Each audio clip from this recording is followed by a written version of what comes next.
চাঁদপুর ২ আসনে ধানের শীষের বিজয় নিশ্চিত করতে নির্বাচনী আলোচনা সভা অনুষ্ঠিত হয়েছে।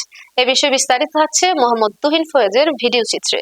আসন্ন ত্রয়োদশ জাতীয় সংসদ নির্বাচনকে সামনে রেখে চাঁদপুর ২ আসনে বিএনপির মনোনীত প্রার্থী ডক্টর মোহাম্মদ জালাল উদ্দিনকে বিজয়ী করার লক্ষ্যে নির্বাচনী আলোচনা সভা অনুষ্ঠিত হয়।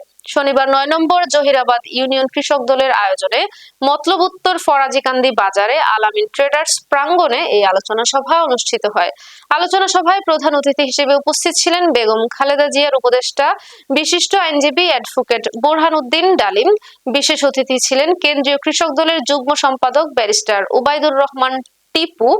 আক্তার আলম নাবুর পরিচালনায় আরো বক্তব্য রাখেন সহসভাপতি আব্দুল গনি তপাদার, সাধারণ সম্পাদক সমিউল বাশার, সাংগঠনিক সম্পাদক তুফায়েল পাটোয়ারি, সাবেক ছাত্রনেতা অ্যাডভোকেট আহমদুল্লাহ আমান সহ আরো অনেকে।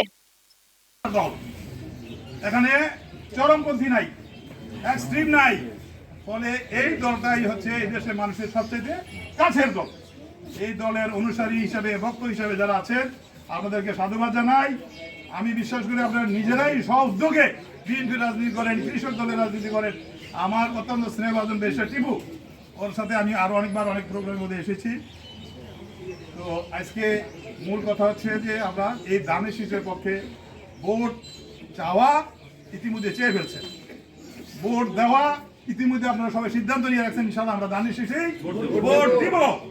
সর্বশেষ একটা জরিপের খবরটা শুধু বলছি, যারা একটু দুটানা ছিল আমাদের সঙ্গে দুমোনা, তাই না, দুমোনা কি করবো এদিকে না ওদিক, এইরকম গত এক সপ্তাহের ভিতরে বলছে 33% লোক, 33% লোক যারা চিন্তা করছে কোন দিকে যাবে, এদিকে না এদিকে, তারা পরিষ্কার সিদ্ধান্ত নিয়েছে এখন আমরা ধানের শীষের পক্ষে ভোট দেব ইনশাআল্লাহ।